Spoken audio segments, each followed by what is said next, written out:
बहुघात प्रतिघात पर श्रीनाथ स्वामी विग्रह स्थापना और नूतन मंदिर प्रतिष्ठा अनुष्ठित हो जाइछि।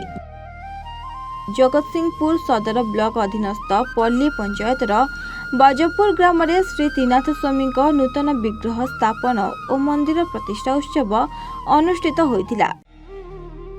एही उत्सव रे कर्ता भावे रवींद्र साहू, प्रचारक भावे विष्णुचरण महांती, त्रैलोक्य महांती, कपिल चरण साहू एवं 4 जन पुरोहित को नहीं यथा नीतिकांति अनुसार समस्त कार्य पुरोहित मानक द्वारा संपादन कराଯାଇथिला।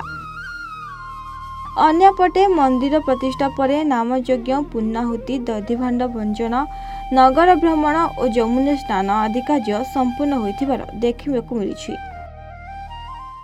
कैलाश चंद्र साहू यार इतिवृत्ति होउची एइटारे यज्ञ 1977 मसीहा ठारू चलीथिला। 21 वर्ष धरी यज्ञ होइथिला।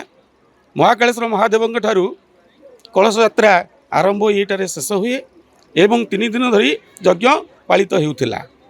कालक्रमे ताहा बंद हो जाइथिला। वर्तमान ये नूतन मंदिर तथा नूतन विग्रह प्रतिष्ठा अवसर रे से यज्ञर पुनरुद्धार करा जाउछि।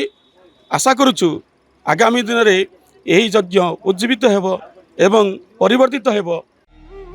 जगतसिंहपुर आलोक कुमार का रिपोर्ट, एवान ओडिशा।